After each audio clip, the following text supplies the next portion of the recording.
Static crackles across every screen in the galaxy. Then a voice, calm, almost disappointed, speaks from Earth. You asked for this. You demanded war. You called us soft, weak, easy prey. For 50 years, humanity begged you to stop. We sent ambassadors. We offered peace treaties. We gave you chances, so many chances. But you wanted blood. You wanted to see what humans do when cornered. So here we are. This is our last broadcast. After this, there are no more warnings, no more mercy, no more humanity. What comes next? That's on you. You wanted war. Now brace yourself for what follows. The screen cuts to black. Commander Zaxthor stood on the bridge of the warship Crimson Fang, staring at the blue planet below. Earth. Such a small world. Such weak creatures. Send the final message, he ordered, his forearms crossing over his armored chest. Tell the humans they have one cycle to surrender everything. Their technology, their resources, their freedom. His second officer hesitated. Commander, the humans have responded 30 times already. They keep asking for peace talks. Zaxthor's eyes narrowed. Peace? They speak of peace because they fear us. The Galactic Council grows soft, but we Krivathi do not. These humans arrived in our galaxy only 200 years ago. They settled on empty worlds and acted like they belonged here. They need to learn their place. What Zaxthor didn't know, what none of them knew, was that humans had been preparing. Not for conquest, not for glory, but for survival. 50 years earlier. Dr. Sarah Chen stood before the United Earth Assembly, her hands shaking as she held up a datapad. The first contact went well, she said. But I need you all to understand something. We're the newcomers here. These species have been traveling space for thousands of years, some for millions. We need to be careful. We need to be humble. The Assembly agreed. Humanity sent diplomats, not soldiers. They offered friendship, not demands. They settled only on empty worlds, places no one else wanted. But kindness looked like weakness to species like the Krivathi. The attacks started small. A human mining station destroyed. 23 people dead. Earth protested. The Krivathi laughed. Then a colony. 3,000 humans gone. Earth protested louder. Offered compensation. Tried everything to avoid war. The Krivathi saw every peaceful gesture as proof that humans couldn't fight back. They were so wrong. Present day. Commander, the communications officer shouted. The humans are broadcasting something. It's going out across all frequencies. Every species in the galaxy is receiving it. Zaxthor smiled. A surrender speech? Finally, some sense from... Then he heard the voice. It was human, male, tired, not angry, just disappointed. This is Admiral Marcus Cole, speaking on behalf of humanity. For 50 years we have tried peace. We relocated when you demanded it. We paid reparations for defending ourselves. We attended 743 diplomatic meetings. We signed 32 treaties that you broke. We buried our dead quietly while you celebrated your attacks. The Admiral paused. In the background, Zaxthor could hear something. Was that machinery? You called us weak because we chose peace. You called us cowards because we walked away from fights. You mistook our patience for inability, our kindness for stupidity, our hope for foolishness. Another pause. We are done hoping. We are done being patient. We are done being kind. The transmission shifted. Now it showed Earth's moon, except something was wrong with it. Huge sections of the surface were moving, opening. What is that? Zaxthor whispered. The Admiral's voice continued. 50 years ago, when you killed our first civilians, we started building. Not weapons of conquest, weapons of survival. We hoped, we prayed, we'd never need them. We gave you every chance to stop. Every opportunity to choose peace. The moon's surface was now fully open. Inside were thousands, no, hundreds of thousands of structures. Ships, weapons, things that made Zaxthor's blood run cold. You wanted war, the Admiral said. And for the first time there was emotion in his voice. Not anger, sadness. You demanded it. You insisted on it. So here it is. This is humanity's warface. This is what we look like when we stop pretending that talking will work. When we stop believing that reason will reach you. When we finally accept that some species only understand one language. The view shifted again. Now it showed Mars, Jupiter's moons, Saturn's rings, every human settlement in the solar system. All of them opening up. All of them revealing the same thing. Weapons. Everywhere, enough to crack planets. We gave you 50 years of chances. Admiral Cole said. We begged you to stop. We offered you everything except our freedom and our lives. But you wanted war, so now you have it. And we're going to teach the entire galaxy a lesson that will last 1,000,000 years. His voice dropped to almost a whisper. When humans choose peace, let them have it. Because if you force us to choose war, there won't be enough left of you to regret it. The transmission ended. Zaxthor stood frozen. Around him, his bridge crew looked terrified. One of them finally spoke. Commander, what do we do? Before Zaxthor could answer, the proximity alarm started screaming. Human ships were appearing. Not dozens, not hundreds, thousands. They came out of faster-than-light travel in perfect formation, surrounding the entire Cravathi fleet. But these weren't exploration ships. These weren't colony vessels. These were warships that looked like they'd been designed by nightmares. Black metal covered in weapons that no one had seen before. Shields that made sensor readings go crazy. Engines that burned with colors that shouldn't exist. The communication system activated again. A different human voice this time, younger, female, completely calm. Cravathi Fleet, this is Captain Amy Rodriguez of the UEN's Reckoning. You are hereby ordered to power down your weapons and prepare to be escorted back to your home world. You will face trial for your war crimes. You have 60 seconds to comply. Zaxthor's pride flared. We outnumber them 3-1. All ships open fire! The Cravathi fleet lit up space with weapons fire. Enough energy to destroy a moon. Enough missiles to blot out stars. Not a single shot reached the human ships. Some kind of barrier stopped everything. The humans didn't even move. They just floated there waiting. 59 seconds expired. Captain Rodriguez said, You chose poorly. What happened next would become legend across every species in the galaxy. The humans didn't destroy the Cravathi fleet. That would have been mercy. Instead, every single Cravathi ship simply stopped. Engines died. Weapons deactivated. Life support dropped to minimum. Lights went out. Communications went silent. Then the humans boarded them. Every single ship. At the same time. And they took everyone prisoner. 12,000 Cravathi warriors. Captured without killing a single one. Because the humans wanted them alive. They wanted them to stand trial. They wanted the galaxy to see what happened to species that chose war over peace. As Zaxthor was led away in restraints, he finally understood. Humans weren't weak. They'd been holding back, choosing mercy when they could have chosen slaughter, and now that mercy was gone. What happens next? How did humans build such weapons in secret? What will they do to species that supported the Cravathi? And most importantly, can anyone stop them now that they've finally shown their true strength? 3 days after the Cravathi fleet fell, the Galactic Council met in emergency session. Representatives from 40 species gathered in the massive station that orbited the capital world. They'd all seen the broadcast. They'd all watched the Cravathi fleet get taken apart like children's toys. Now, they were afraid. Ambassador Talara of the Vrexen Collective spoke first.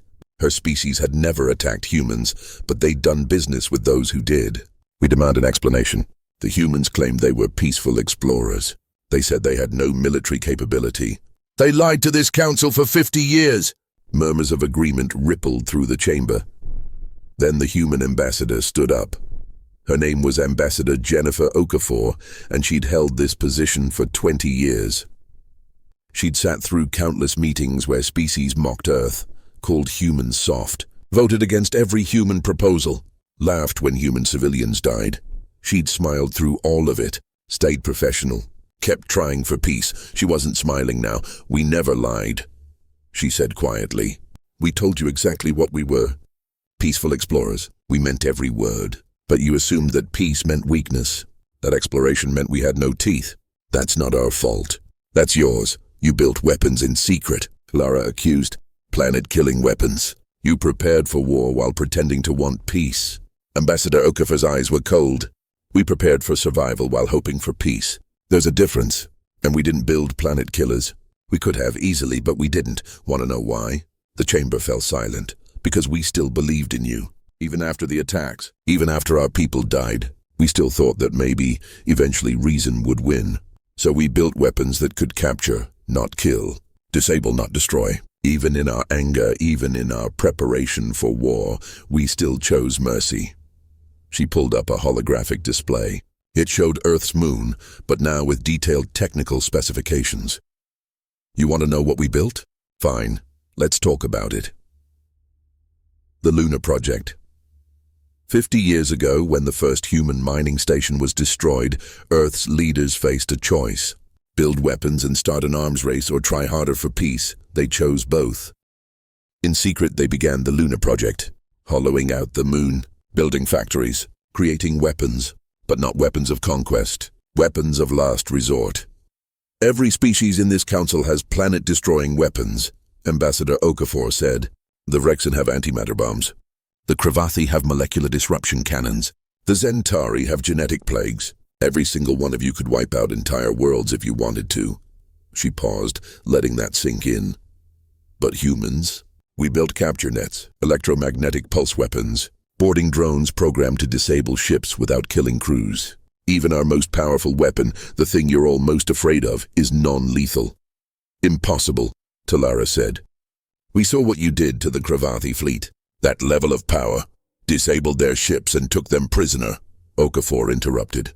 Every single Cravathi warrior is alive. Scared, maybe. Humiliated, definitely. But alive, because that's what humans do.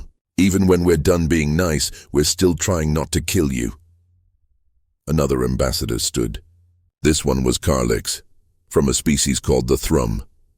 They'd been neutral in the conflict, but they'd watched everything carefully. Why? Karlix asked. Why build such power and not use it for conquest? Why suffer attacks for 50 years instead of crushing your enemies immediately?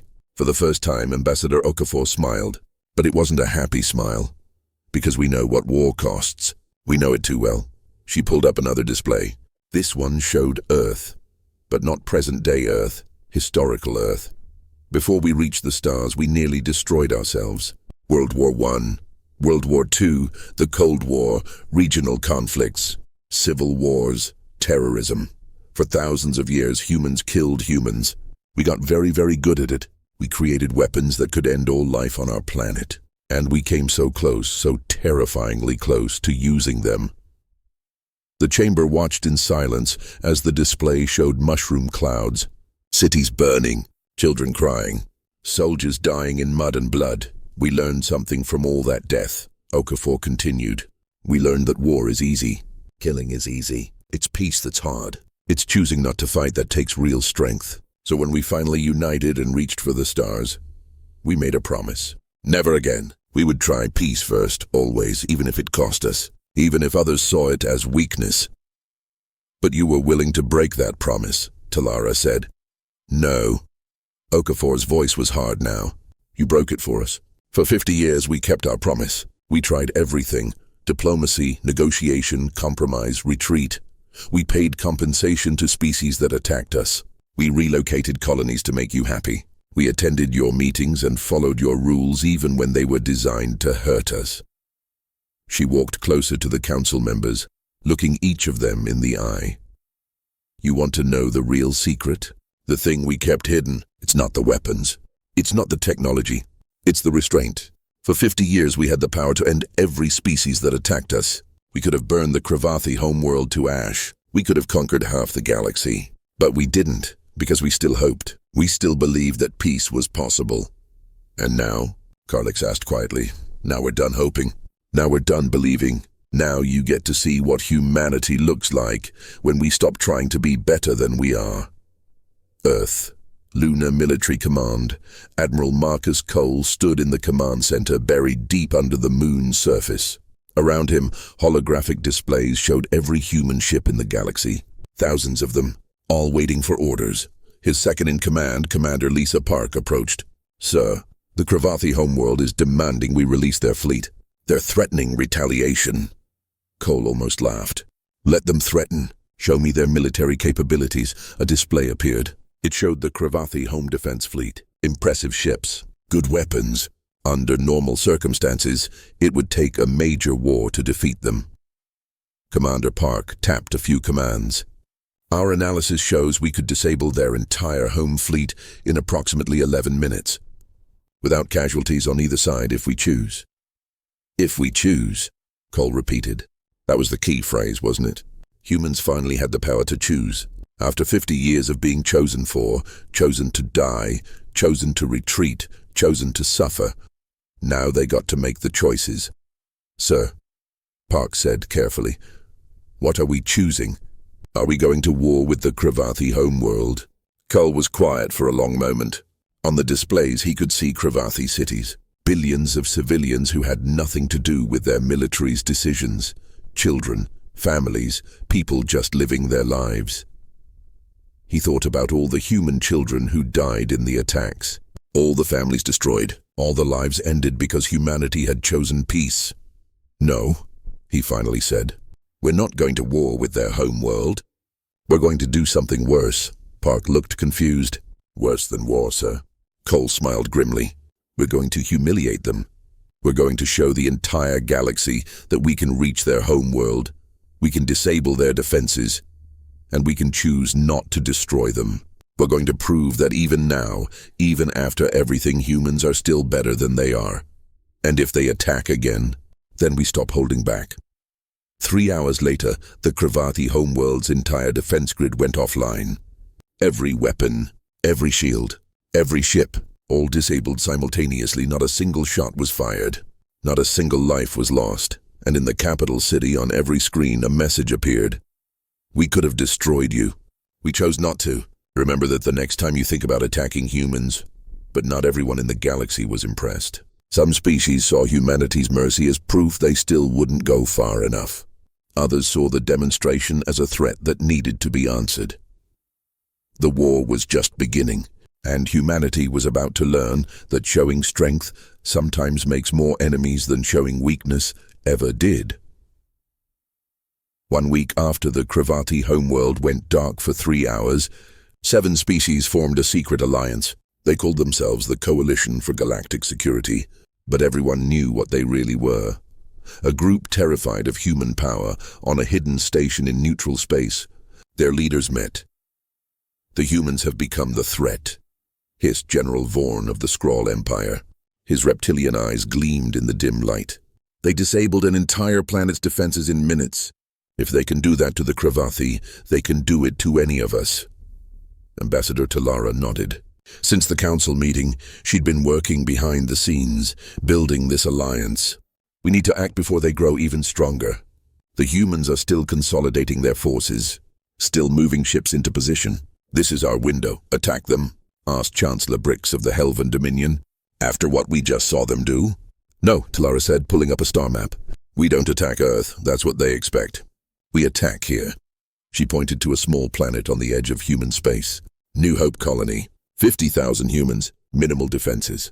They've pulled most of their military assets back to core worlds." General Vorn grinned, showing rows of sharp teeth. "We hit the colony, draw their fleet out. Then we strike at their real weakness, which is?" Brix asked. "Their mercy," Talara said. "They won't destroy our home worlds. They proved that. So we use our civilians as shields. We broadcast from our capital cities, make it clear that any attack on our militaries will result in civilian casualties. The humans will hesitate, and in that hesitation, we'll destroy them." It was a cruel plan. Coward's plan. But they were desperate, and desperate beings do terrible things. New Hope Colony, 3 days later. Sarah Martinez was 12 years old. She lived in New Hope's capital city with her parents and little brother. Her dad worked in the terraforming plant. Her mom was a teacher. Her brother Tommy was 7 and obsessed with spaceships. It was a normal morning. Sarah was getting ready for school when the sirens started. "Mom," she called out, fear creeping into her voice. Her mother appeared in the doorway, face pale. "Grab your brother. We need to get to the shelter now." "What's happening?" "The Coalition fleet just dropped out of FTL. They're demanding our surrender." Sarah's heart pounded as they ran through the streets. All around them, families were doing the same, running, screaming. The sky above lit up with weapons. Fire as the colony's few defense platforms tried to fight back. They didn't stand a chance. Sarah reached the shelter and looked back just in time to see the first orbital strike hit the industrial district, where her dad worked. "Dad!" she screamed. Her mother pulled her inside, tears streaming down both their faces. Above them, the Coalition fleet commander broadcast a message. "Humanity, you have shown your weapons. Now we show you ours. Your colony has 1 hour to surrender unconditionally. After that, we begin destroying city blocks one at a time until you comply. And if your fleet arrives, we'll accelerate the schedule. Try to save these people and we'll kill them faster. It was a hostage situation on a planetary scale. Luna Command. 13 minutes later. Admiral Cole listened to the message 3 times. Each time his jaw got tighter. Around him, the command staff waited for orders. They're using civilians as shields, Commander Park said. If we engage the coalition fleet, they'll start executing colonists.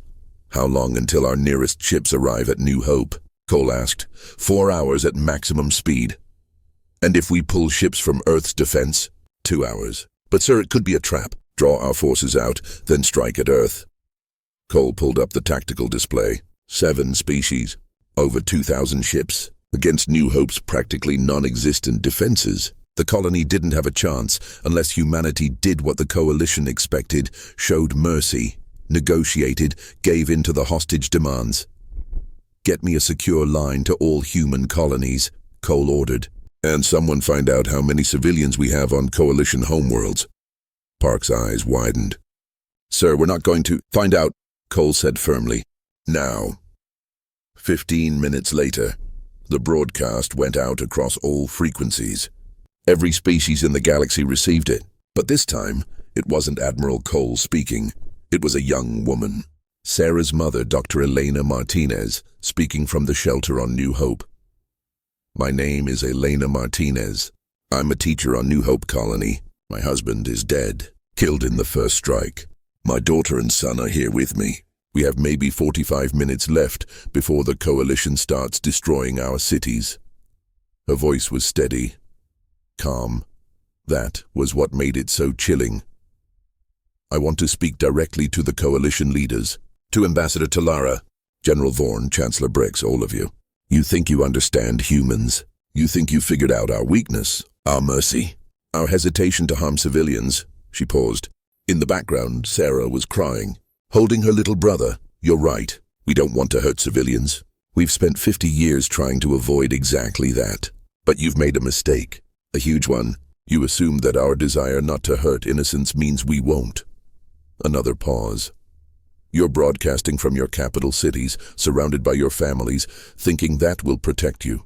That humans won't risk civilian casualties. But you forgot something important. You just killed my husband. You're threatening my children. And you're doing it while using the very thing you think will protect, civilian lives, as your shield.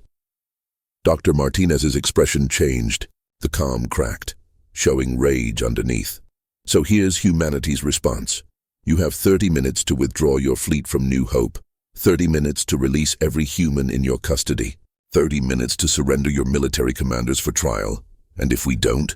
It was Talara's voice, smug and confident. Then you'll find out what humans are really capable of when you hurt our children.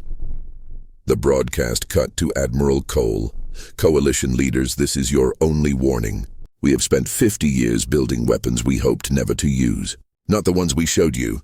Those were the merciful ones, the ones designed to capture and disable. But we also built other things, things we swore we'd never deploy. A new image appeared. It showed 7 planets, all coalition homeworlds, and orbiting each one, barely visible, were small objects. 50 years ago, we put sleeper satellites in orbit around every potentially hostile world. We told ourselves it was just insurance, just in case. They've been there this whole time, waiting, silent, invisible to your sensors because they're not powered up. They're just there, drifting, waiting for a signal. Talara's smug expression disappeared. You're bluffing. We would have detected. You didn't, Cole said simply. And now you need to ask yourselves, is he bluffing? Are there really weapons in orbit around our planets? And if there are, what do they do? The silence that followed was deafening. 29 minutes, Dr. Martinez said quietly. My children deserve 29 more minutes of life. Do yours? What happened next would be talked about for 1,000 years. The moment humanity stopped pretending, the moment they showed that mercy was a choice, not a weakness, and the moment the galaxy learned that sometimes the scariest thing about humans isn't their weapons, it's their willingness to use them when their children are threatened. 28. Minutes until the deadline. Ambassador. Talara stood in the Coalition Command Center, staring at the orbital display of her home world. Her mate was down there. Her children, grandchildren, extended family, millions of innocent Vrexen who'd never hurt a human. They're bluffing, General Vorn said, but his voice lacked confidence. There's no way they could have put weapons in our orbit without detection. Our sensors also said humans were weak, Talara interrupted. Our intelligence said they had no military capability. Our strategists said they would never fight back. We've been wrong about everything. On the screen, New Hope Colony waited. 50,000 humans in shelters, scared, desperate, just like Talara's people would be if those satellites were real. What do we do? Chancellor Brix asked. The Hellvorn leader had been confident an hour ago. Now his skin had turned the pale grey color his species showed when terrified. Talara made a decision. Scan those coordinates. Maximum power. I want to know if there's actually anything there. The sensors focused, enhanced, filtered through every spectrum. There, tiny objects. Hundreds of them, orbiting at the exact positions Admiral Cole had indicated. They'd been there so long they were covered in space dust. Completely inert. No power signatures. Nothing to detect unless you knew exactly where to look. Gods, Brix whispered. They're real, but what do? Vorn demanded. They have no power. They're not active. They could be anything. Empty shells meant to scare us. Talara pulled up the technical analysis. They're too small to be planet killers. Maybe kinetic weapons. Drop them from orbit, let gravity do the work. Kinetic weapons powerful enough to threaten a planet? Vorn scoffed. Impossible at that size. But Talara wasn't so sure. Humans had already done impossible things. Multiple times. 25 minutes left. New Hope. Colony. Sarah huddled with her brother in the shelter. Around them families waited. Some prayed. Some cried. Some sat in numb silence. Is Daddy really gone? Tommy asked in a small voice. Sarah pulled him closer. She wanted to lie, to tell him everything would be okay. But she'd seen the explosion. Seen the industrial district turn to fire. Yeah, she whispered. He is. Are we going to die too? I don't know. Her mother sat nearby, face hard. After the broadcast, she'd tried to put on a brave face. But Sarah could see the cracks. The fear underneath. The rage. A man approached. He wore a military uniform, one of the few soldiers stationed on New Hope. Dr. Martinez, I need to speak with you. Eleanor looked up. About what? About what happens if humanity actually uses those weapons. If the satellites are real and they're deployed. Do you understand what you've done? What you've asked for? I asked for my children to live. You asked for millions of others to die, the soldier said, voice low and angry. Those coalition planets, they have families too. Children, innocents who never voted for this war. Eleanor stood up, getting in his face. Then the coalition should withdraw. They have the choice. They started this. They killed my husband. They threatened my babies. All they have to do is leave. And if they don't, if they call our bluff, then it's not a bluff. The soldier stared at her. You'd really let humanity kill millions? Become the monsters we've been trying not to be? Elena's voice was ice. To save my children? Yes. Absolutely. Without hesitation. 20 minutes left. Coalition Homeworld. Vrexen Collective Talara's family shelter was deep underground. Built centuries ago for exactly this kind of emergency. Her mate, Kelna, contacted her through a secure channel. My love, the shelters are full, but there aren't enough for everyone. If those weapons drop, millions will die. Talara closed her eyes. I know. Then withdraw the fleet. End this madness. If we do, humanity wins. They'll know they can threaten us into anything.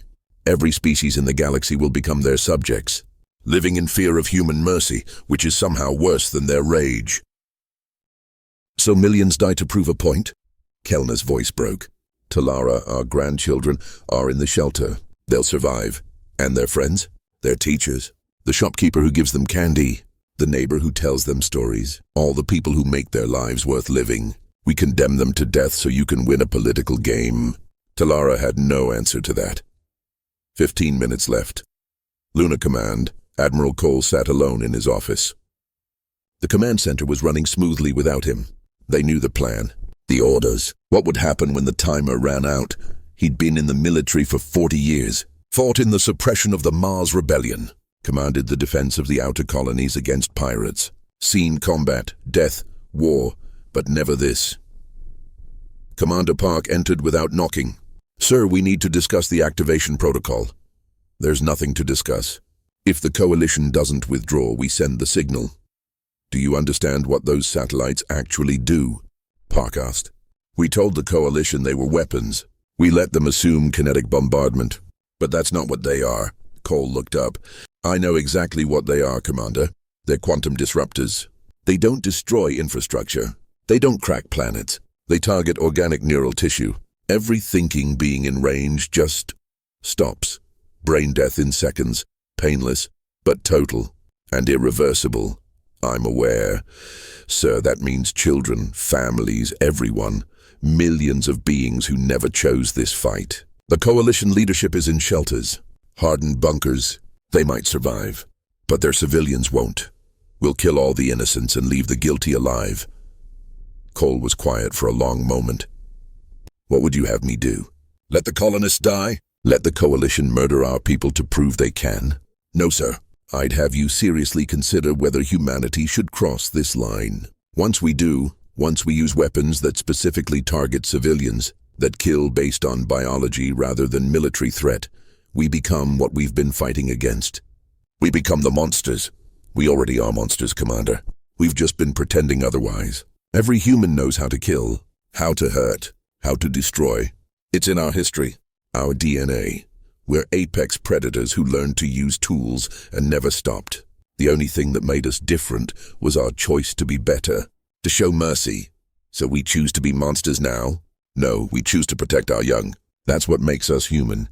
Not the mercy, not the peace. The absolute unbreakable instinct to defend our children. You threaten a human's child and mercy goes out the window. Always has. Always will. 10 minutes left. Galactic Council Station, every species was watching. The neutral ones, the friendly ones. Even species that had no contact with the conflict. Everyone tuned in to see what would happen. Would the coalition blink first? Would humanity really cross that line? Ambassador Carlix of the Thrum watched both sides' broadcasts. The coalition fleet hadn't moved. Still in position over New Hope. Still targeting the colony, but they also hadn't fired. Hadn't executed their threat to start destroying cities. A stalemate, with millions of lives on both sides hanging in the balance. "This is madness," Carlix muttered. "Both sides know the other won't back down. They're going to force each other into mutual atrocity." His aide asked, "Should we intervene? Offer mediation? And say what? Please stop threatening to kill millions of each other's civilians." This went beyond mediation the moment the coalition took hostages. 5 minutes left. Both sides armed their weapons. Coalition targeting computers locked onto New Hope cities. Human satellites began their activation sequence, a 5-minute process that once started couldn't be stopped. The galaxy held its breath, and then something no one expected happened. Not because of mercy, not because of reason, but because of what humans do best, improvise. 3 minutes left. Sarah held her brother tight. Around them, families whispered final goodbyes, made peace with whatever gods they believed in. Then the shelter's emergency speakers crackled to life. "Attention, New Hope Colony. This is Captain Rachel Torres of the UN's Redemption. We're coming in hot. 60 seconds out. When we arrive, you'll feel the ship's shields extend over the colony. It's going to get loud. It's going to shake. But we've got you." "Hold on." Sarah's mother grabbed both children. "What's she doing?" "If human ships arrive, the coalition will..." The shelter shook. Above them, something massive dropped out of FTL directly over the colony. Not 4 hours away. Not 2 hours away. Here. Now. But that was impossible. The stresses of dropping out of faster-than-light travel so close to a planet would tear a ship apart. Unless you didn't care about tearing the ship apart. Coalition Command Center. A human ship just appeared directly above the colony. The sensor officer shouted, "How did they? That's impossible. The gravitational shear alone should have..." "Fire!" Talara ordered. "Kill the ship." The coalition fleet opened up, enough weapons fire to vaporize a moon. The human ship, massive, built more like a fortress than a vessel, took the hits. Its shields flared. Failed. The hull began to crack, but in those precious seconds before it died, the ship's ventral surface opened, and thousands of smaller craft poured out. Dropships, assault shuttles, fighters, all racing toward the planet's surface at maximum speed. They're evacuating the colony. General Vaughn roared. All ships target those transports. But the Coalition fleet hesitated, just for a second, because targeting evacuation ships full of fleeing civilians, was a line even they weren't sure they wanted to cross. That second was enough. More human ships appeared. Then more. They came in waves, dropping out of FTL in positions that should have killed them. Some ships tore themselves apart from the stress. Others survived just long enough to add their shields to the defensive screen. The Coalition was watching humanity do the impossible. Sacrifice their own warships to save 50,000 colonists. They're insane, Chancellor Brick screamed. Those are military vessels. Each one costs more than... They don't care, Talara said quietly, watching the tactical display. Ship after human ship dying to buy seconds. They're trading everything for their people. 2 minutes left on the satellite countdown. UEN's redemption. Bridge, Captain Rachel Torres held onto her command chair as another explosion rocked the ship. Hull breaches on 12 decks. Engineering was gone. Life support failing. Her ship was dying. Evacuation shuttles away. Her tactical officer reported. 80% of the colony is off the surface. The other 20%? Torres asked, though she already knew the answer. Won't make it before the Coalition fires, Captain. We're out of time. Torres looked at her crew. Young faces, old faces, people who'd followed her into this suicide mission without question. Because that's what humans did. They saved each other, then we buy them more time. Helm, take us directly at the Coalition flagship. Full speed, all remaining power to forward shields. Her second officer understood immediately. Captain, that's a ramming course. I know, all hands evacuate the ship. You have 90 seconds. Anyone who wants to stay with me, stay. Everyone else, go. That's an order. Half the crew ran for the escape pods. The other half stayed at their stations. Torres smiled. All right then. Let's give those people on the surface something to remember. Helm, punch it. The dying ship surged forward, directly at the Coalition fleet's command vessel. New Hope Colony. Shelter. Sarah watched on a small screen as the massive human warship, burning and breaking apart, accelerated toward the enemy fleet. Behind it, thousands of smaller ships continued ferrying people to safety. They're not going to make it, someone whispered. There's not enough time. But the evacuation ships kept coming. Wave after wave. Human pilots flying through weapons fire, dodging debris, racing against the clock. On the screen, the redemption closed in on the Coalition flagship. At the last second, Talara's ship rolled away, breaking formation. The human ship missed by meters, but the maneuver forced the entire Coalition fleet to scatter, disrupting their firing solution on the evacuation craft. Redemption to colony. Captain Torres' voice came over the speakers, crackling with static. That's all we've got. Tell my family. Tell them it mattered. The ship exploded. A miniature sun blossoming in the darkness of space. Sarah was crying. Her mother was crying. Tommy pressed his face into Sarah's shoulder, but the evacuation ships kept coming. 90% evacuated, 95%. 1 minute left on the satellite countdown. Coalition command. They've almost evacuated the entire colony, General Vaughn said, disbelief in his voice. They sacrificed their ships, their people, just to withdraw the fleet, Talara said suddenly. What? I said withdraw. Now, full retreat. But we have them. 1 more minute and Talara rounded on him, fury in her eyes. 1 more minute and millions of my people die. We wanted to prove humans would choose mercy over victory. Instead, they're showing us they'll choose their people over everything, including their own lives. They're not backing down. They'll let those satellites activate, and we'll have forced them to become the monsters we accused them of being. She slammed her hand on the console. This was never about winning. It was about not losing who we are. Order the fleet to withdraw. Do it now. Vaughn stared at her, then slowly nodded. All ships break orbit. Full retreat vector, move. The Coalition fleet began to pull back. 30 seconds left. Luna command. Sir, the Coalition fleet is withdrawing, Commander Park shouted. They're leaving New Hope space. Admiral Cole's hand hovered over the deactivation command. 20 seconds until the satellites fully activated. Once that process completed, there was no stopping it. How many colonists are still on the surface? 2,000, sir. They won't all make it out. Cole closed his eyes. 2,000 lives, or millions of coalition civilians. The math was simple. The choice was impossible, sir. Park's voice was urgent. The last evacuation ship reports they're at maximum capacity. They can't fit anyone else. Those 2,000 people are going to live, Cole said firmly. He opened a channel. All human ships in New Hope system, this is Admiral Cole. Execute Protocol Atlas. Park's eyes went wide. Sir, that protocol requires, I know what it requires. Commander, 15 seconds. Above New Hope colony, the human evacuation ships, already overloaded with refugees, didn't head for the jump point. Instead, they dove back toward the planet. Sarah watched from the overcrowded transport, confused. Why are we going back? There's no time. Then she understood. The ships weren't landing. They were hovering, extending their cargo ramps. And the last 2,000 colonists, the ones who'd thought they were abandoned, were being pulled up on emergency tethers, grabbed by magnetic grapples, snatched from the surface by any means possible. They're overloading the ships, her mother whispered. Past safe capacity. If they try to jump to FTL like this, some of the ships will tear apart, Sarah finished. But the pilots did it anyway, because that's what humans did. 10 seconds. The last colonist was pulled aboard a transport.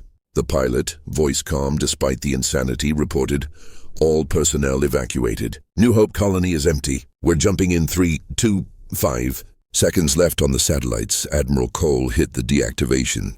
Command. The satellites went dark, silent, drifting back to their waiting slumber.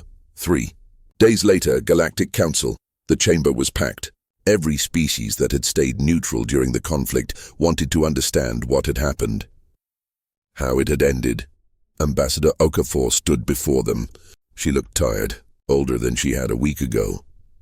Humanity lost 17 warships in the evacuation of New Hope colony, she said quietly. 431 military personnel died. Captain Rachel Torres and her crew are being honored as heroes. The ships that carried overloaded evacuations. 12 of them broke apart during the jump to FTL. We lost another 200 people. The chamber was silent. The coalition withdrew. The satellites were deactivated. No one on their home worlds died. Both sides backed down from the edge. So I suppose we won. This is what victory looks like. She pulled up images. The redemption's final moments. Rescue ships pulling colonists to safety. Families reuniting. Grief and relief mixing together. 631 humans died to save 50,000. We traded our most advanced warships for civilian transports. We put our people before our pride, before our weapons, before our fear. Ambassador Talara stood slowly. The coalition owes humanity an apology and reparations. What we did, taking hostages, threatening civilians, was wrong. There's no justification. Will it stop other species from trying the same thing? Okafor asked. Now that they know humanity can be pressured if you threaten our colonies. Talara was quiet for a moment. Then, after watching your ships die to save your people, after seeing humans choose to sacrifice everything rather than become monsters. No, I don't think anyone will try this again, because we learned something terrible. What's that? That humanity's real weapon isn't the satellites, isn't the ships, isn't the technology. It's the fact that you'll burn down the entire galaxy to protect a single child, and you'll do it while hating yourselves for what you've become. That kind of conviction, that kind of love mixed with rage, it's terrifying. New Hope colony, 6 months later. Sarah stood in the memorial garden. 51 pillars, one for each ship lost in the evacuation. Captain Torres' name was on the tallest one. Her father's name was on the civilian memorial nearby. Tommy, now 8, stood beside her. Do you think they'd be proud? Dad and the captain? Sarah thought about it. I think Dad would be sad. He always wanted peace. Always believed in talking things out. And the captain? I think she'd be proud we're rebuilding. That we're not giving up. That we're staying here instead of running. Because that was humanity's choice. After the battle, after the losses, Earth had offered to relocate all New Hope colonists to safer worlds. Every single one had voted to stay, to rebuild, to prove that they couldn't be scared away. Sarah looked up at the sky. Somewhere up there, new defense platforms orbited. Human ships patrolled. The galaxy had changed. Humanity had changed. They'd shown their teeth, proved they could bite, made it clear that mercy was a choice, not a weakness. But they'd also shown something else. That even when pushed to the edge, even when holding weapons that could kill millions, humans would still try to save everyone, would still sacrifice themselves for others, would still choose to be better than they had to be. "Come on," Sarah said to her brother. "Mom's cooking dinner. We shouldn't be late."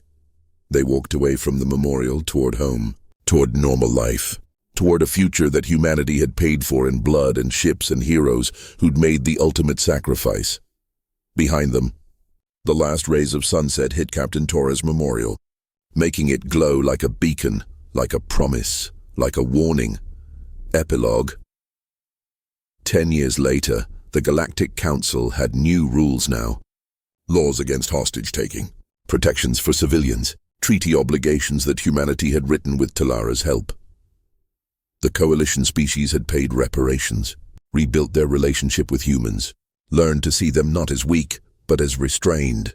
Not as harmless, but as choosing peace. The satellites still orbited their worlds. A reminder, a guarantee. But they'd never been activated since that day, because the galaxy had learned its lesson. When you hurt human children, when you force them to choose between their morals and their families, they'll choose their families every time, and they'll make you regret forcing that choice. Admiral Cole, now retired, gave a speech at the Naval Academy. The cadets, young humans preparing to defend their species, listened carefully. "We were forced to become what we fought against," he told them. "We became threats, monsters, things that scared the galaxy into respecting us. And it worked. Peace through strength, safety through fear." He paused, looking at their young faces. "But never forget the cost. Never forget the 631 who died at New Hope. Never forget Captain Torres choosing to ram her dying ship into the enemy rather than letting them kill civilians. Never forget that every weapon we build, every threat we make, every time we choose strength over mercy, we lose a piece of what makes us human." "So what do we do, sir?" a cadet asked. "How do we stay safe without becoming monsters?" Cole smiled sadly. "You remember that being human means carrying two truths at once. We're capable of incredible violence, and we're capable of incredible love. The trick is knowing when to use which one, and living with the consequences when we get it wrong." The cadets filed out. Cole stayed behind, looking at a memorial plaque on the wall. Names of everyone lost in the New Hope evacuation. "We won," he whispered to the names. "But God help us, what a price we paid for victory." Outside, human ships patrolled the stars. Not conquerors, not pacifists, just guardians, ready to defend, ready to sacrifice, ready to be what they needed to be. The galaxy was at peace because everyone remembered the day humanity stopped pretending to be harmless. The end. The screen fades to black, then text appears. In the end, humanity didn't win because they were the strongest. They won because when forced to choose between who they were and who they loved, they chose love, even when it cost them everything. Fade to black. Thank you for watching. If this story made you feel something, fear, hope, pride, sadness, leave a comment below. What would you have done in Admiral Cole's position? In Captain Torres's final moments? In Sarah's mother's desperate broadcast? Subscribe for more stories about humanity's place among the stars. Because sometimes the scariest thing about humans isn't how we fight, it's how far we'll go to protect what we love.